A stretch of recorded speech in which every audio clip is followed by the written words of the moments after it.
when you believe in yourself and what you're doing, and you have already experience and a track record, I was able to do a construction loan because the money was cheap. It was less than 4% for construction loans. It was cheaper for me to borrow the money than to use my money. Use the bank's money. Every time you get an opportunity, use the bank's money. This one here, this was back in the 90s. I always wanted to be in the construction and in the real estate, but I also wanted to build my own buildings because as I was going along and I was getting out of construction, because as the time kept on coming, 2010, 2011, I was getting out of the construction industry in the sense of working for people's home, doing their buildings, building their buildings, renovating their buildings. It was a pain in the ass. Construction is not the easiest thing, especially in New York City. Holy shit. Sometimes you want to choke somebody with that shit. It's so bad. But getting back to this one here, the center 2 lots were for sale. So I purchased them. It was by 2 gentlemen, 2 brothers that were selling it. I actually paid $21,000. And amazing that I spoke to them, I met them. I had purchased the first lot off another gentleman. Then they decided to sell. So I said, listen, I'm next door, let me buy it. The crazy thing was that I bought this with $6,000 down and they held the mortgage. I had already different buildings already bringing in cash flow. This was costing, I think the mortgage was maybe $600-700 at the time. Property tax was maybe $300. Insurance was probably $1,000 for the year. So it was feasible to keep. Then I purchased the lots next to it. So I picked them up. So now at the time, as the years went by, I wind up having 5 lots. The corner property went up for sale. Okay, now you're talking about 95 back then. I went to buy those 2 lots at the auction in the city, in One Police Plaza. I bought these for $21,000, $15,000, for the 2 lots was $21. So those 2 lots were basically 40 by 80, they're smaller. These were 20 by 125 and 100, right? So we went to the auction and then the bidding starts. And then I'm bidding and I'm bidding.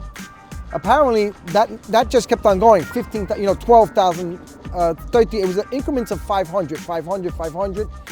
Before you know it, those 2 small little lots were already at $40,000. It was so overpriced back then, it was so expensive.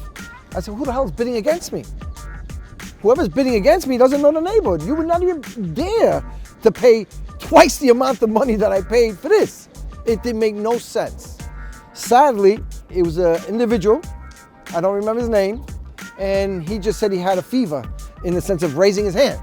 So he got this auction fever, but he didn't realize that he paid through his nose. He overpaid for the property. So here we are, I think he paid $45,000 or $42,000 at the end. After a while, you start to say, wait a minute, I want it, but I really don't need it because it's just gonna be too much of a cost, even for construction at the time. So I stopped. I said, okay, you know what? I guess God, it wasn't meant to be. I let him get it. He paid, I think, $45,000. And here we are, I think 25, 30 years later, he did a disjustice to me because it's still a vacant lot. And it degrades the neighborhood. Vacant lots don't increase the value of the neighborhood. It's always a decrease. Those lots have to become some type of property, some type of park, something to increase the value of the properties next door. But not a problem.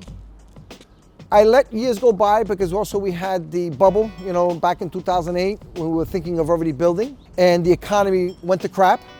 So when the economy went to crap, I actually bought more property than ever. That's another story that I'll tell you later on. Then in 2015, we said, you know what? This is up for project. We decided to build this.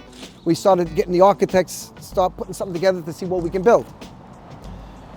We wind up building 4 individual houses, 4 stories, 3 apartments, 1 large garage, the same length of the building, plus a nice huge backyard with balconies, air conditioning.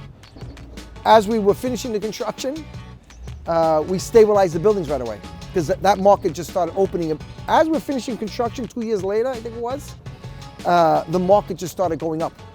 Actually, we were just finishing up and and we had the temporary C of O, and they were already being rented right away because it was so beautiful.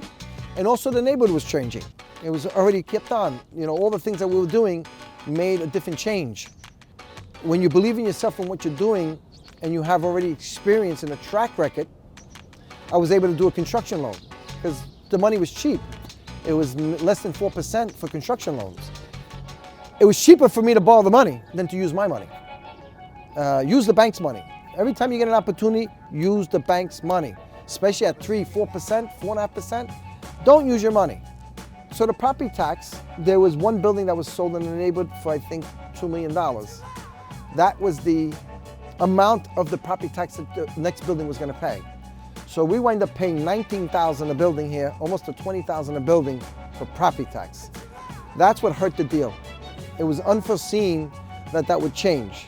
So now we're paying over $100,000 on property tax alone. There's a good and bad to things, and there's things that you have to take into consideration. That's your underlying where it's cutting your profit because you're spending more on the expenses for the property tax. And as we were building this, that was the same time that we had to take a couple of years later because of Sandy.